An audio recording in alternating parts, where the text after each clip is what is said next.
kasih sekali. Assalamualaikum warahmatullahi wabarakatuh. Yang Waalaikumsalam saya warahmatullahi hormati Bapak Ketum Kagama beserta jajarannya, juga teman-teman panitia dan semua alumni Gajah Mada yang tercinta, begitu ya. Terima kasih atas kesempatannya. Pagi ini kita share diskusi sedikit, begitu ya. Cuman mohon maaf ini Mas Derajat, saya kok nggak lihat ada virtual background ya, jadi ya sudah, saya biar nggak stres di pinggir pantai aja nggak apa-apa nggih? Bagus, Pak. Iya, biar lebih nyaman. Baik, saya izin untuk bisa share screen ya. Ini sekedar untuk diskusi dan mudah-mudahan nanti ada manfaatnya untuk teman-teman semua seperti itu. Sebentar.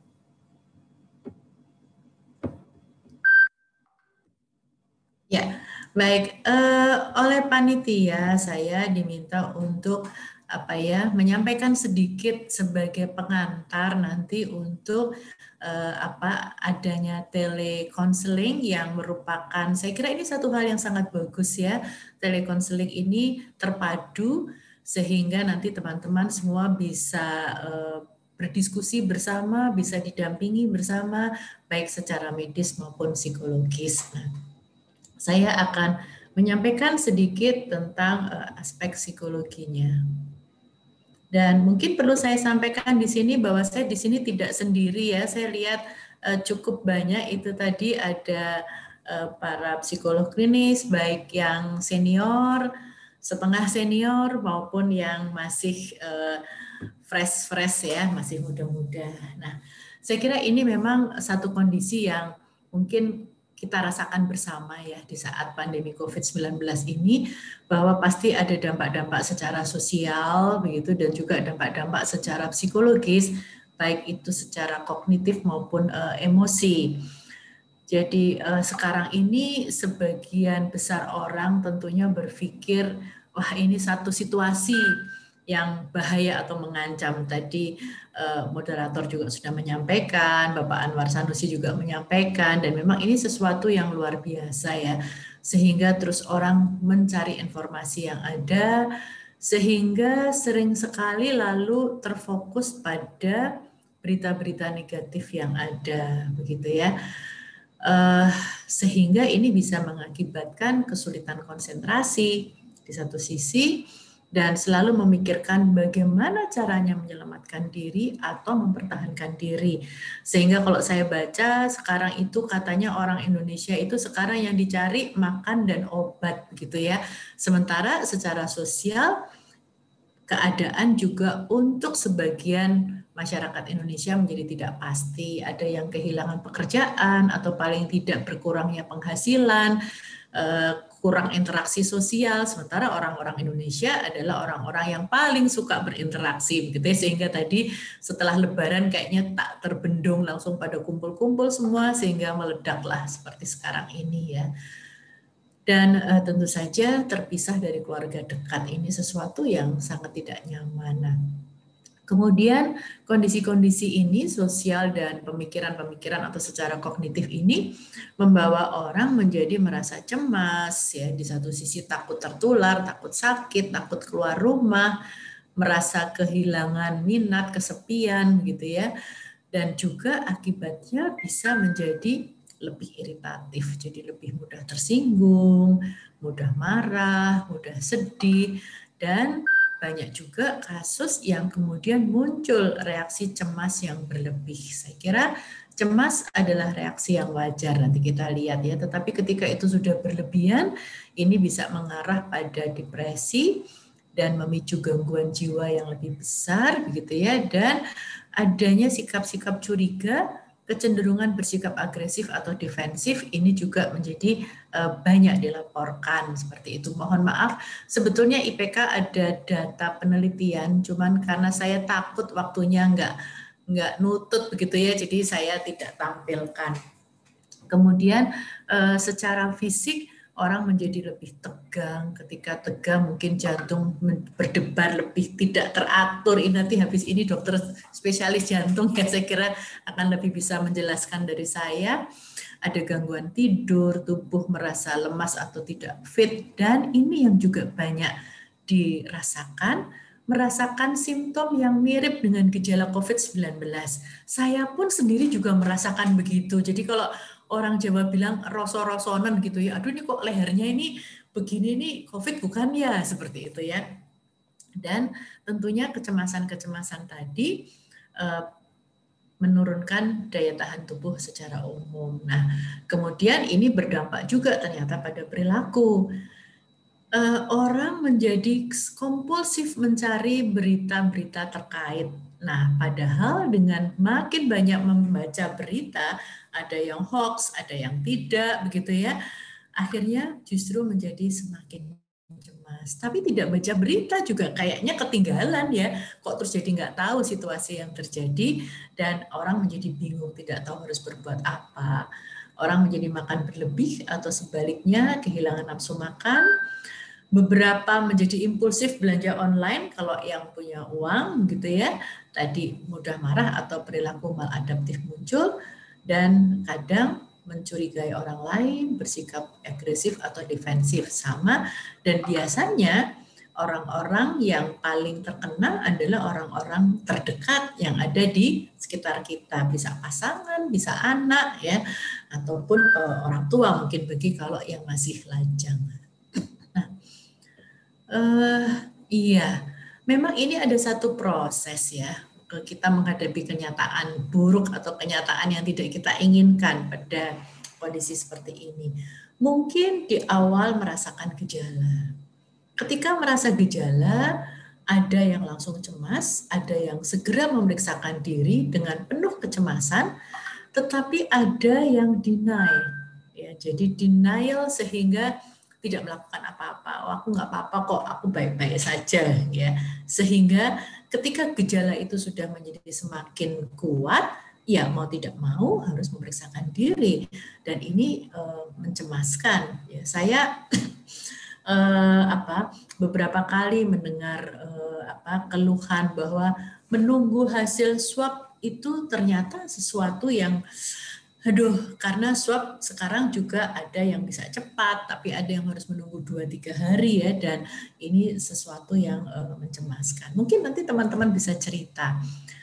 Nah, kemudian setelah terkonfirmasi positif, ini juga bisa sesuatu yang shocking gitu ya, bahkan ada yang sebetulnya merasa tidak bergejala, tapi ternyata hasil swabnya baik swab antigen maupun PCR itu semuanya ternyata positif dan harus isoman gitu ya.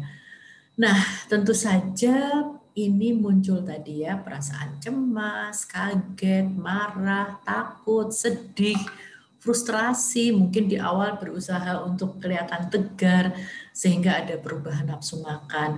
Kemarin baru saja ada mahasiswa ya yang ya sudah mahasiswa tingkat akhir, nafsu makannya hilang dan memang tidak berniat sama sekali untuk makan.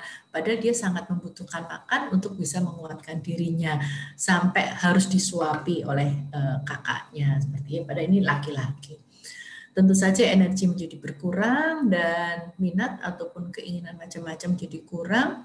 Akhirnya muncul banyak pikiran-pikiran negatif menjadi semakin banyak dan akhirnya sulit tidur. Sulit tidur akan membawa lagi pada pikiran-pikiran yang macam-macam seperti itu. Nah, pada orang-orang yang memang sudah ada kecenderungan pencemas di awal, ini satu situasi yang akan bisa membawa dalam kondisi cemas yang betul-betul berkepanjangan dan sulit untuk bisa bangkit dari sana gitu ya.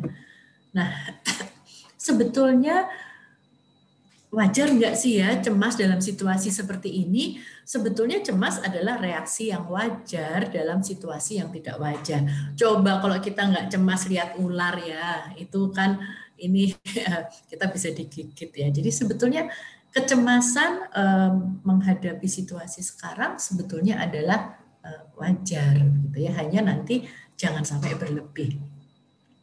Karena emosi adalah sinyal untuk kita bahwa tubuh kita mengarahkan kita pada sesuatu atau memberitahu kita, ada sesuatu loh, ada hal yang tidak sesuai, yang tidak seimbang, sehingga kita harus melakukan sesuatu. Jadi emosi bukan masalah baik dan buruk, gitu ya. Kenapa saya sampaikan ini? Karena ini saya menemukan cukup banyak orang-orang yang berpendidikan begitu ya, itu kadang malu untuk mengakui adanya emosi negatif yang dia rasakan gitu ya. Padahal sehat secara emosi justru ditandai dengan menyadari adanya emosi itu sendiri.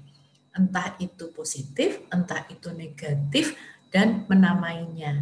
Tapi cukup banyak yang malu atau takut untuk mengakui perasaan-perasaan negatifnya. Mungkin takut dianggap lemah atau gengsi begitu ya, kok aku kok cemas, aduh padahal aku tuh pendidikanku tinggi, informasi aku dapat banyak sekali, masa aku harus cemas gitu ya. Nah, ternyata kita tadi harus menyadari adanya emosi itu, menamainya. Oh iya, aku cemas, aku marah, aku kesal, aku takut, dan sebagainya.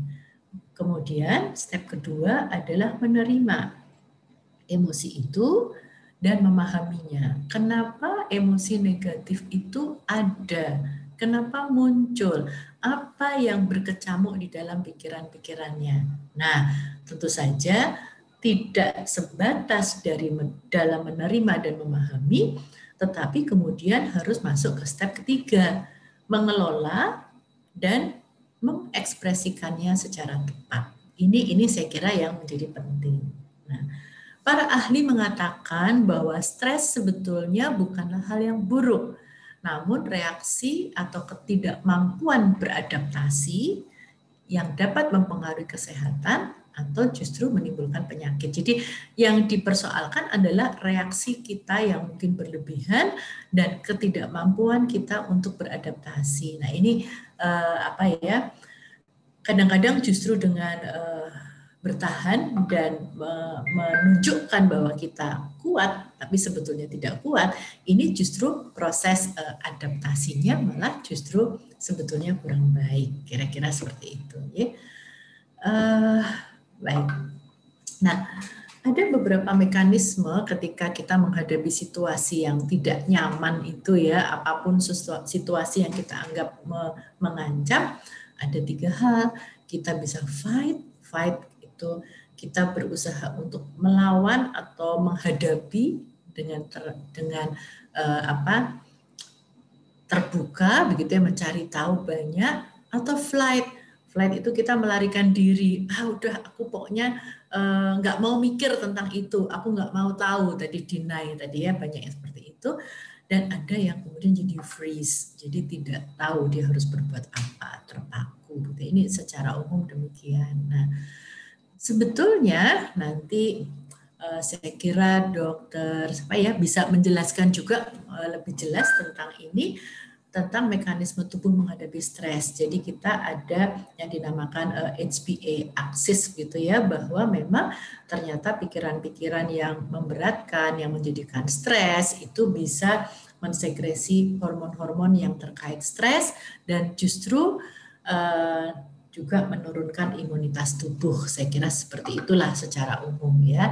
Jadi memang respon stres itu ternyata juga melemahkan organ-organ tertentu di dalam tubuh kita karena adanya sekresi-sekresi hormon tertentu yang terkait stres dan juga yang menjaga keseimbangan tubuh kita. Saya kira demikian ya. Saya tidak akan berpanjang di sini. Saya langsung saja.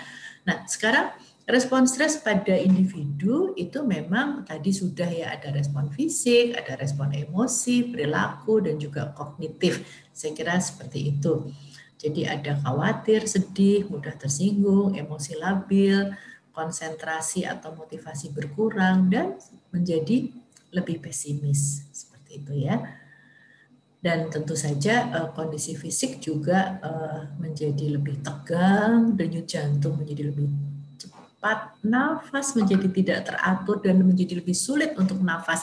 Coba deh ini teman-teman dengan oximeter ya, kalau agak rendah, terus kemudian atau mungkin ya walaupun normal, kemudian kita relaksasi sedikit, tarik nafas panjang, lepaskan gitu beberapa kali, kemudian kita lebih santai, biasanya menjadi meningkat gitu ya. Saya kira itu hal kecil yang kita bisa cek dari sana, sehingga otot kita tidak terlalu tegang, kita tidak menjadi gemetar dan sebagainya gitu ya. Nah, ini tadi sudah disampaikan bahwa ternyata stres terkait dengan apa yang dinamakan adaptive immune system. Dampak stres yang berkepanjangan bisa menjadi depresi dan cukup banyak memang angka depresi yang meningkat di masa COVID-19 ini. Sekali lagi saya mohon maaf saya tidak menampilkan data dari IPK, tapi data yang ada di kami dari pelayanan-pelayanan yang kami berikan memang ini meningkat, sehingga akan sangat baik kalau kita justru melakukan prevensi-prevensi di awal seperti itu ya, karena ketika stres yang berkelanjutan ini ada atau stres itu sendiri akan bisa mengakibatkan beberapa hal yang justru berpengaruh, apalagi dalam kondisi COVID seperti ini ya, ada chest pain, ada kemudian juga nafas yang menjadi tidak teratur, kemudian berkeringat, dan seterusnya. Saya kira ini hal-hal yang sangat terkait dengan yang dikhawatirkan di masa COVID ini, termasuk meningkatnya tekanan darah. Mungkin ada yang berpengalaman ya, kemarin ketika mau vaksinasi, itu beberapa juga data masuk, ternyata ketika mau vaksinasi, tekanan darahnya nggak turun-turun. Kenapa? Karena cemas, gitu ya, sehingga vaksinasi terpaksa ditunda gitu ya, ataupun juga mual-mual maupun diare seperti itu. Nah, lalu bagaimana ya cara mengatasinya? Kira-kira seperti itu. Saya kira yang pertama sama dengan juga kesehatan, ada P3K. Tentu upaya pertama untuk mengelola kondisi psikologis yang negatif, dianjurkan kita mempelajari berbagai macam cara untuk self-help atau menolong diri sendiri. Nah, saya kira ada yang sangat terkait dengan kondisi kesehatan ya secara umum gitu. Jadi pemenuhan kebutuhan dasar pasti harus ada, terpenuhinya dukungan dan fasilitasi kesehatan. Jadi saya senang sekali, terima kasih panitia Mas Derajat dan kawan-kawan ini bahwa memang kita bisa dimasukkan ke dalam kelompok-kelompok kecil. Mudah-mudahan itu nanti jadi lebih efektif dan kita nanti bisa berdiskusi bersama para fasilitator di tiap-tiap kelompok. Saya kira demikian ya, supaya ada keseragaman di dalam nanti melakukan pendampingan pada teman-teman semua. Yang berikutnya adalah pemberian informasi yang benar. Ya, ini saya kira juga penting sekali karena pada saat ini juga banyak sekali berseliweran informasi yang kadang membingungkan, belum ditambah hoax-hoax yang juga banyak. Ya, ini saya kira juga hal yang perlu untuk diluruskan bersama-sama. Kemudian kerjakan hal-hal yang positif dan produktif sekecil apapun gitu ya. Jadi apapun yang masih bisa dilakukan lah, misalnya sekedar merapikan kertas, masak, ataupun mungkin berkebun kalau memungkinkan, atau melakukan hal-hal yang lain, menggambar. Jadi sekarang ada adult coloring yang saya kira itu bisa dipakai untuk melakukan sesuatu. Yang penting tidak berdiam diri. Kemudian step yang berikutnya bisa melakukan self-talk, afirmasi positif, olah tubuh, dan relaksasi. Ini adalah upaya-upaya self-help. Mungkin kita bisa lihat sedikit-sedikit ya, nanti saya kira bisa, kalau yang berminat nanti bisa ditanyakan lebih lanjut, atau mungkin sebetulnya teman-teman ini sudah menguasai sebetulnya, hanya karena perasaan yang cemas, badan yang tidak enak, mungkin jadi terlupakan. Ya, besok pagi ada yoga ya, saya juga pengen ikut, mudah-mudahan bisa. Nah, ini mungkin beberapa tahapan dalam membantu diri sendiri dan melakukan pengelolaan pikiran dan emosi. Jadi memang yang penting adalah kita selalu berupaya untuk mengelola pikiran-pikiran dan emosi kita. Ketika kita mengelola pikiran menjadi lebih positif, mengelola emosi yang negatif menjadi positif, maka perilaku kita juga akan lebih positif juga. Kira-kira seperti itu. Nah, apa yang bisa kita lakukan? Pertama adalah dengan positive self-talk. Jadi, tanpa disadari, kita itu sering bicara negatif pada diri sendiri. Misalnya saja mungkin, aduh sial banget deh aku, kenapa ya aku kemarin harus ketemu dengan si A. Si A itu positif, jadi aku tuh terkontaminasi, memang benar-benar sial. Ya. Ini sudah termasuk negatif, begitu ya. Aduh, memang ini gara-gara pekerjaanku ini, jadi akhirnya aku harus terpapar seperti ini. Ini tanpa disadari kita juga melakukan negatif self-talk. Ya. Amati dan hayati perasaan Anda. Ada enggak ya kalimat lain yang bisa untuk mengganti kalimat yang negatif tadi? Iya, saya kemarin ketemu si A, ternyata si A positif.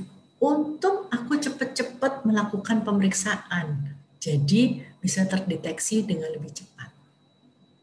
Ya, misalnya seperti itu. Dan mungkin bisa cari humor. Ya, saya kira nanti Mas Derajat atau teman-teman yang lain ini banyak yang kelihatannya suka humor ya. Justru dengan mencari humor itu akan menjadi lebih enteng seperti itu ya. Kebetulan saya juga mengampu ada grup di Sarjito di bagian anak, itu di sana beberapa dokter residen dan juga senior di sana, lalu mereka membentuk WA grup bersama di sana, lalu kalau ada yang positif masuk mereka bilang welcome to the Isoman Club misalnya seperti itu ya. Kemudian mereka ya bercanda di sana dan seterusnya. Kemudian berikan afirmasi positif terhadap diri Anda sendiri. Tadi mengapresiasi hal-hal yang sudah kita lakukan betapapun kecilnya dan mengapresiasi bersyukur betapapun kecilnya kondisi kita yang bisa kita syukuri dengan menggunakan kalimat-kalimat positif. Aduh, pagi ini kayaknya seger sekali ya. Kalau jendela aku buka kayaknya udara yang segar jadi semakin banyak masuk. Jalinlah hubungan dengan orang-orang yang bersikap positif. Kalau kita lalu menghubungi orang-orang yang juga pesimis, bersikap negatif, maka ketakutan dan perasaan negatif itu akan menjadi semakin banyak.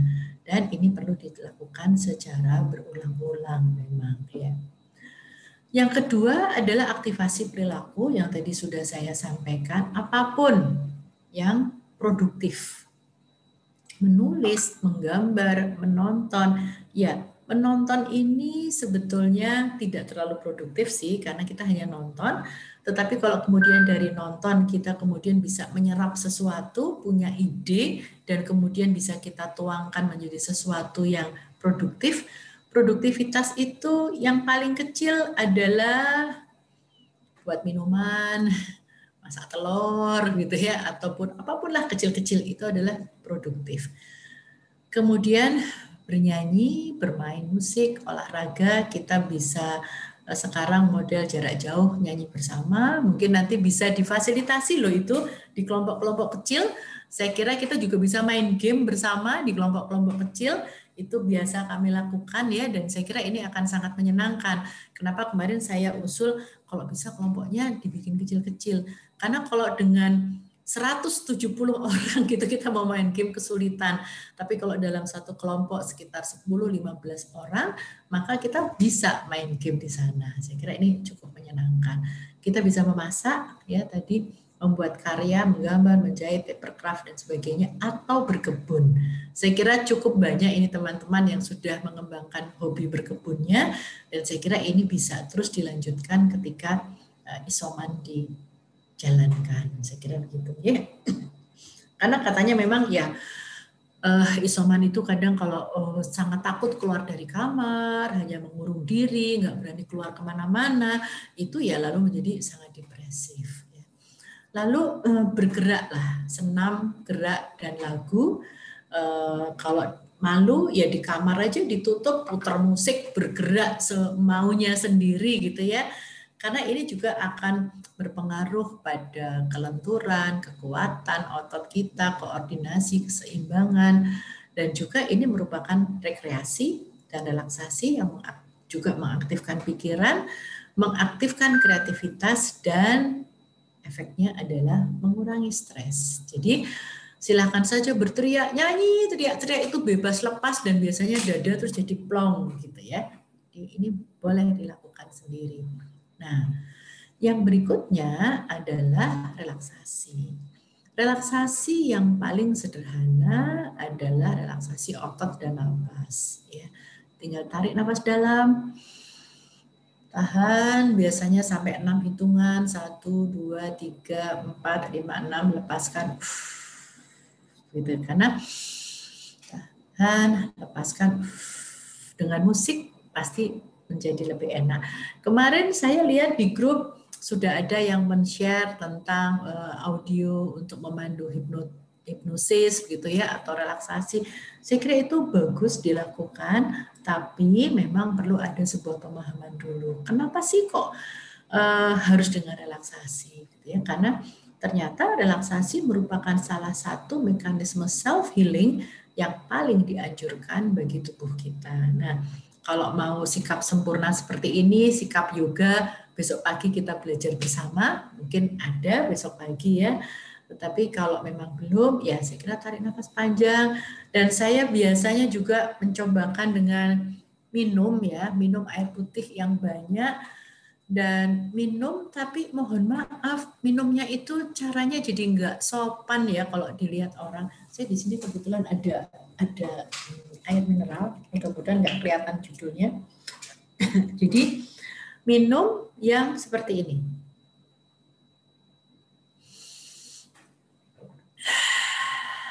Gitu, aduh enak sekali.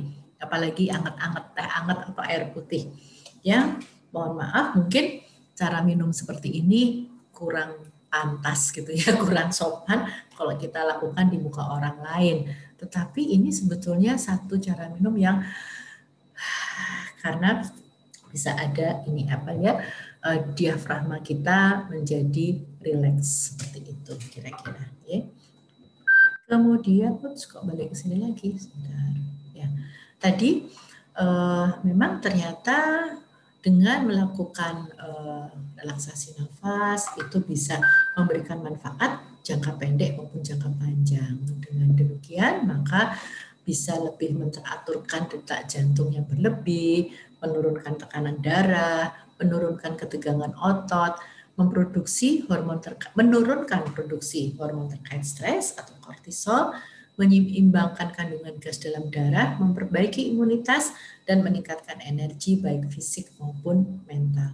Tentunya ini semakin rutin dilakukan dengan cara relaksasi yang benar, saya kira ini akan menjadi lebih baik ya.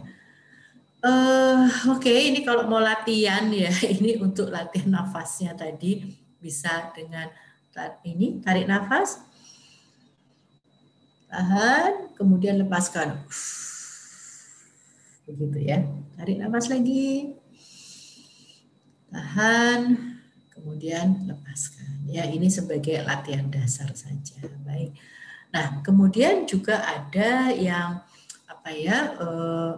Mengatakan dengan melakukan tapping pada titik-titik meridian ini juga sesuatu yang bisa membuat lebih rilis kalau memang dilakukan secara benar dan teratur. Monggo nanti kalau ada yang berminat nanti bisa di kelompok kecil, saya kira ini bisa di-share dan bisa dilakukan bersama-sama. Nah, sekarang kalau upaya menolong diri sendiri tadi sudah dilakukan, tapi ternyata kita masih merasa belum juga nyaman, ya kan ada yang dengan melakukan upaya-upaya sendiri sudah bisa rilis ya, sudah bisa lebih enak, tetapi ada yang juga belum. Maka memang ada baiknya dilanjutkan dengan proses konsultasi. Konsultasi ini bisa individual dan bisa kelompok. Nah, di dalam kelompok yang sudah dibentuk tadi, sih saya memang berharap masih didorong dulu nanti teman-teman untuk melakukan ini, upaya-upaya untuk menolong diri sendiri dulu. Jadi saya kira ini di dalam kelompok bisa dilakukan dan dipelajari bersama-sama. Nah, kalau ternyata nanti masih dirasakan kurang, maka bisa ada konseling kelompok, bisa, dan juga bisa nanti masing-masing minta pada psikolog klinisnya yang ada di sana untuk dibantu secara individual. Atau mungkin juga bisa mengakses karena memang ada juga nanti list dari para psikolog klinis yang menyediakan waktu, nanti bisa juga minta secara individual. Kira-kira saya kira alurnya demikian ya. Tetapi kalau memang bisa dengan di kelompok-kelompok kecil tadi bersama-sama sudah terfasilitasi, kemudian bisa melakukan self help atau self healing bersama-sama, saya kira itu akan sangat bagus dan menyenangkan, kira-kira begitu. Nah, saya mungkin sedikit menyampaikan dasar-dasar tentang telepsikologi atau teleintervensi ini, gitu ya, yang ketika kita melakukan informasi dan juga konseling atau memberikan proses intervensi, memang bisa dengan audio saja. Tentu saja ini hanya mengandalkan pendengaran bagi konselornya, dan apa yang bisa dilakukan oleh konselornya hanya melakukan observasi dengan telinga, begitu ya, dan hanya dengan mendengarkan intonasi suara, gitu ya, kecepatan suara, gitu. Tetapi tidak melihat ekspresi wajah. Sementara ekspresi wajah itu menjadi sebuah hal yang dibutuhkan di dalam sebuah observasi psikologi untuk assessment. Nah, ketika ini bisa kita lakukan secara audiovisual, saya kira ini akan menjadi lebih baik kalau menurut saya, begitu ya. Walaupun ada memang yang lebih nyaman hanya dengan audio atau bahkan hanya dengan teks. Jadi monggo saja, karena ini yang mau kita cari kan kenyamanan ya, kenyamanan. Jadi saya kira bisa dipilih yang kira-kira membuat nyaman. Dengan audiovisual akan bisa terjadi saling silang, saling memberi kode dari ekspresinya, gitu ya. Tetapi memang tidak semua gesture tertangkap. Ya, jadi kalau misalnya saya memandu relaksasi, itu biasanya saya butuh juga untuk melihat bagaimana posisinya. Apakah sudah benar, apakah terlihat rileks, apakah dia relaksasi tapi masih kelihatan tegang, misalnya seperti itu ya. Apalagi kalau sudah menggunakan teknik-teknik psikoterapi yang lain, yang lanjut. Ini sangat dibutuhkan untuk bisa melihat ekspresinya, gitu ya. Tentunya semua ini memang ya tidak sama dengan kalau kita bisa tatap muka secara langsung, begitu ya. Bagaimanapun juga ada hal-hal yang tidak bisa terjangkau hanya dengan tele. Walaupun ya cukup banyak sekarang saya juga sebagian besar layanan saya juga dengan tele. Seperti itu. Kalau saya biasanya memang menggunakan minimal WA video call atau Zoom, tapi monggo saja. Nah, berdasarkan APA, American Psychological Association, begitu ya, memang sudah ada panduan untuk pemberian layanan psikologi melalui teknologi komunikasi, gitu ya. Ini bisa melalui telepon, email, chat, internet, dan interaktif audiovisual conference. Itu memang bisa melalui sana. Kemudian bisa dilakukan secara langsung dan tak langsung. Ya, tak langsung itu kalau langsung yang bisa komunikasi begini secara langsung, tak langsung itu yang biasanya melalui email, begitu ya. Dan bisa kok digunakan sebetulnya saling melengkapi. Dan dari APA ini sudah ada panduan atau rambu-rambu yang memang harus diikuti bagaimana kita melakukan layanan dengan jarak jauh ini, gitu ya. Nah, ini yang kadang-kadang juga lalu menjadi hal yang perlu untuk kita pahami bersama-sama. Sebuah layanan yang baik tentunya perlu ada proses assessment yang baik pula, gitu ya. Karena kalau kita tidak melakukan assessment dengan baik, kemungkinan apa yang kita layankan, apa yang kita sampaikan menjadi tidak tepat sasaran seperti itu, sehingga memang perlu untuk ada assessment, walaupun itu singkat. Ya, semakin lengkap assessment sebetulnya data yang kita peroleh semakin banyak, tentunya kita akan bisa memberikan secara lebih detail juga. Tetapi ya kadang kalau dalam bentuk kelompok seperti ini memang tidak terlalu mudah. Oleh karena itu tadi juga sudah ada link yang monggo bagi yang berminat, berkenan, silakan untuk mengisi gitu ya, supaya nanti kita bisa memberikan layanan sesuai dengan hasil tersebut. Walaupun itu hanya semacam rapid assessment lah ya secara umum. Dan pada beberapa hal, beberapa kasus tentu perlu ditindaklanjuti dengan sebuah assessment yang lebih lengkap. Bagaimana kalau dengan jarak jauh? Bisa.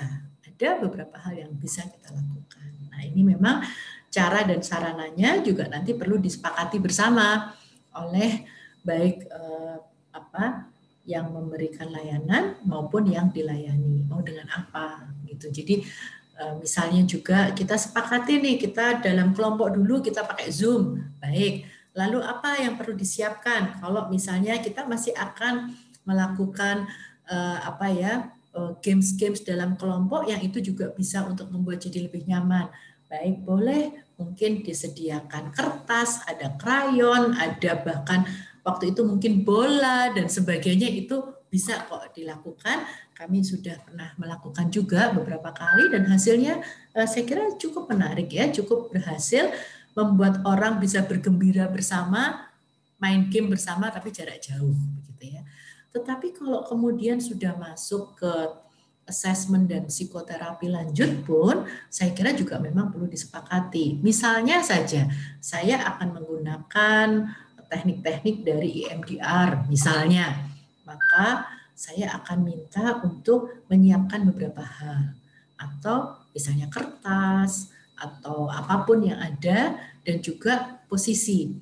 Jadi ada terapi-terapi mungkin yang mensyaratkan tempat duduk tertentu. Mungkin di kamar enggak apa-apa, asal bisa bersandar. Atau mungkin di kamar boleh, tapi ada tempat untuk bisa menulis atau menggambar. Karena nanti ada beberapa yang mungkin membutuhkan itu sebagai media. Nah, ini cara dan sarana saya kira bisa didiskusikan bersama antara terapis atau antara konselornya, antara psikolognya dengan yang dilayani ketika akan memulai sebuah proses sebelumnya untuk yang akan datang. Saya kira itu bisa dilakukan ya, memang perlu untuk dilakukan. Nah, kemudian ya ini ada beberapa bukti bahwa ternyata tele-intervention pun juga bagus. Mohon maaf karena kebetulan saya banyak menangani anak berkebutuhan khusus ini yang sudah ready, yang autis ya sebetulnya, yang tidak autis pun juga cukup banyak ini tentunya. Ini hanya contoh saja. Nah, tentu saja dari APA guideline tadi ada beberapa hal lebih lanjut yang memang dipersyaratkan. Yang pertama adalah tentunya kompetensi dari psikolognya.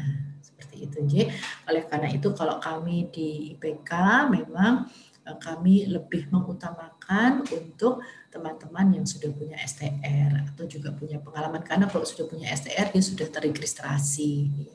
Kemudian juga ada standar layanan yang mungkin nanti perlu diikuti dan dibicarakan bersama, ada standarnya. Yang ketiga, memang sebaiknya ketika masuk pada proses konseling lanjut atau psikoterapi lanjut, memang perlu ada informed consent. Sebetulnya di dalam kelompok yang kecil pun juga sebetulnya kalau ada informed consent itu lebih bagus ya. Hanya kalau kelompok ini sifatnya masih lebih ke tadi untuk mengajarkan self help dan sebagainya, mungkin tidak terlalu penting. Bukan tidak terlalu penting, masih bisa untuk tidak dilakukan. Tetapi ketika akan dilakukan sebuah proses psikoterapi lanjut, saya kira informed consent ini menjadi sesuatu yang perlu untuk diadakan. Dan memang kedua belah pihak, baik konselor maupun yang dilayani, perlu menyadari keterbatasan yang ada dari proses layanan jarak jauh ini. Hal yang sangat penting adalah juga kerahasiaan dan keterjagaan data. Betapapun kecilnya data itu nanti benar-benar perlu ada penataan yang rapi. Jadi untuk teman-teman saya kira juga perlu untuk bisa kenapa kami minta untuk ada link ke IPK agar kerahasiaan dan keterjagaan data ini betul-betul bisa dijaga. Saya kira ini menjadi sesuatu yang penting. Dan juga penguasaan teknologi perlu, ya seperti saya itu, waduh perlu belajar. Ini jadi kalau saya memutar musik, kemudian saya harus mengobservasi, kemudian saya harus melakukan sesuatu, ternyata saya juga masih perlu harus belajar gitu. Dan saya yakin adik-adik yang muda-muda pasti lebih canggih kalau masalah penguasaan teknologi dari saya. Kemudian juga ini yang juga penting adalah pemahaman etika dan hukum. Saya kira ini juga menjadi sesuatu yang perlu untuk diperhatikan, bahwa bagaimanapun juga data, nama, kasus itu sesuatu yang perlu dijaga, dan etikanya pun juga perlu untuk betul-betul kita jaga di dalam melakukan telekonseling ini. Memang ketika kita melakukan telekonseling yang tatap muka, memang diharapkan ini seoptimal mungkin bisa seperti kalau kita berhadapan langsung dengan kliennya. Jadi memang kenapa? Supaya kita juga berharap klien itu juga bisa menyampaikan dan membawakan dirinya apa adanya. Seperti itu. Ya, ini yang jadi sangat penting, ekspresi wajah, tatapan mata, pemilihan kata, kalimat, intonasi, dan juga cara berpakaian. Yang di sebelah kanan ini teman saya, beliau ini Ibu Ane Sani, ini adalah Ketua Satgas IPK untuk COVID, tapi sekarang dia sibuknya luar biasa karena dia harus mengampu untuk di seluruh Indonesia. Saya kira ini yang bisa saya sampaikan. Jadi matur nuwun sekali dengan kerjasama dengan Kagama, dan memang untuk yang layanan dengan Kagama ini masih kami prioritaskan untuk teman-teman yang memang alumni Kagama dulu, tetapi kalau memang nanti dibutuhkan, tidak tertutup kemungkinan nanti kita akan link pada Satgas IPK secara lebih luas. Saya kira mungkin ini yang bisa saya sampaikan. Mudah-mudahan nanti program ini betul-betul bisa terlaksana dengan baik dan membawa manfaat untuk kita semua. Sekian, terima kasih. Assalamualaikum warahmatullahi wabarakatuh. Waalaikumsalam warahmatullahi wabarakatuh. Terima kasih banyak Ibu Dokter. Ini sangat menarik ya tadi disampaikan bahwa keadaan dan juga berita negatif di saat pandemi COVID ini memang dapat menyebabkan stres dan juga sangat berdampak bagi kita semua dalam beragam aspek, bahkan juga dalam kondisi fisik. Nah, tadi menarik bahwa dalam kondisi cemas kita juga bisa merasakan gejala yang bahkan mirip dengan COVID-19 dan juga dapat menurunkan daya tahan tubuh, begitu ya Ibu ya? Nah, oleh karena itu kita perlu juga untuk menjaga kondisi mental dan juga mengelola emosi. Bu Gama tadi juga menyampaikan bahwa emosi yang dirasakan ini bukan hal yang buruk dan dapat ditanggulangi dengan cara yang pertama pastinya harus menerima, memahami, dan mengekspresikan dengan cara yang baik. Tadi Ibu Dokter juga telah membagikan sejumlah tips untuk mengelola kondisi psikologis yang negatif. Ada caranya, tadi ada beberapa, ada self-help, melalui self-talk, relaksasi, dan juga melakukan kegiatan positif, menjaga hubungan dengan rekan-rekan yang dapat memberi semangat, hingga juga konsultasi lewat telepsikologi. Selain itu, teman-teman juga dapat memperoleh pendampingan seperti platform telekonseling dan juga sejumlah kegiatan positif yang dilakukan secara daring, yang juga disediakan oleh Kagama bagi Bapak Ibu yang menjalani isoman. Nah, Ibu Dokter, boleh nih kita ada sesi pertanyaan dulu ya, karena ada beberapa pertanyaan yang secara khusus ditujukan kepada Ibu. Ada beberapa, saya izin mungkin membacakan 2 dulu ya Bu ya. Boleh. Yang pertama ini bagaimana cara mengatasi rasa cemas dan menata sikap dan juga psikis kita terhadap masyarakat sekitar yang memiliki ketakutan berlebihan sehingga intoleran dengan pelaku isoman, bahkan bersifat provokatif, menimbulkan keresahan, dan bagaimana kita bisa menghindari rasa-rasa yang negatif itu jika muncul. Nah, lalu yang kedua yang juga berkaitan yaitu mengatasi rasa cemas saat kembali ke kantor di saat pandemi setelah menjalani karantina di rumah pada saat pandemi COVID-19. Terima kasih, Ibu. Jadi, saya kira tadi ya, kalau ya memang sekarang ini karena masyarakat semua panik ya. Saya kira yang isoman juga lalu seakan-akan dikucilkan, bukannya malah ditolong. Apalagi teman-teman nakes ini ya. Teman-teman nakes itu bahkan ada yang pulang ke rumah aja ditolak loh oleh warganya karena dianggap membawa virus begitu ya. Ini yang memang menyedihkan. Jadi saya kira salah satunya dengan membentuk kelompok seperti ini ya, kita punya grup besar di Kagama, kemudian nanti dibagi dalam kelompok-kelompok kecil, itu kan lalu ada teman untuk berbagi.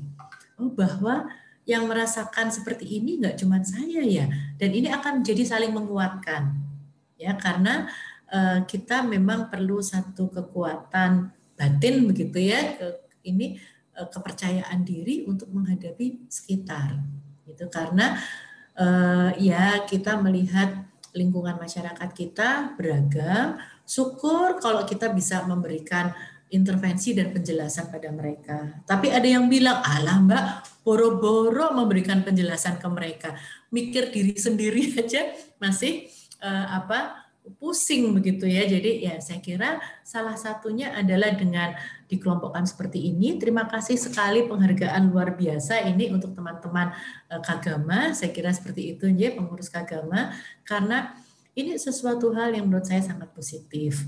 Dan kemudian tadi bersama-sama bisa melakukan hal-hal yang self help itu dulu ya. Saya kira itu bisa dilakukan dulu. Nah, kemudian ketika menghadapi saat harus masuk kantor lagi, iya, ya. Ada yang memang, tapi ternyata juga bekerja dari rumah, work from home itu tidak seluruhnya menyenangkan juga. Ya, kalau saya juga pernah melakukan satu survei kecil-kecilan gitulah. Ternyata dengan bekerja dari rumah juga orang merasa jadi kayak nggak ada jam kerja. Dari pagi sampai malam itu terus, itu Mas Derajat termasuk mungkin yang nggak punya jam kerja ya. Jadinya kadang-kadang teleponan sama saya malam-malam, ber-WA sama saya juga malam-malam. Jadi nggak punya jam kerja. Kalau harus masuk lagi, ya kalau saya sih pertama tentu kita perlu mengevaluasi diri kita sendiri dulu. Kalau yang masih muda-muda begitu ya, pasti masih merasa lebih kuat secara objektif, juga memang daya tahan tubuhnya masih lebih bagus. Kemudian ya patuhi protokol kesehatan. Saya kira itu yang jadi pelindung kita pada saat ini ya, selain berdoa tentu saja begitu. Kadang-kadang budaya kita menyimpan budaya sungkan begitu ya, ketika kita berdekatan dengan orang dan orangnya begitu saja nggak pakai masker atau mungkin dia kelihatan ceroboh. Nah, ini yang saya kira perlu lebih asertif untuk bisa menyampaikan. Gitu. Maaf, tolong maskernya dipakai atau ya jaga jarak. Kamu di sana aja ya berdirinya, jangan deket-deket sama saya. Misalnya seperti itu. Nah, ini saya kira juga perlu untuk dilakukan secara asertif. Oke. Jadi perlu juga saling mengingatkan ya Bu ya. Iya, betul sekali, mengingatkan. Begitu, saya kira mungkin itu yang bisa saya jawab. Ya, masih ada pertanyaan lagi, Ibu, karena banyak nih teman-teman yang tertarik dengan tadi materi yang disampaikan.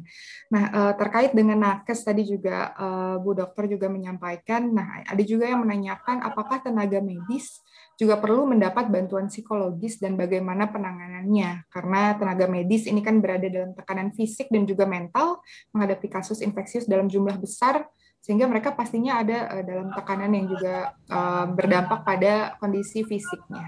Begitu. Terima kasih. Tentu saja, saya kira memang ini sangat perlu ya, karena juga luar biasa ini para tenaga medis maupun para medis ya, saya kira luar biasa lelah.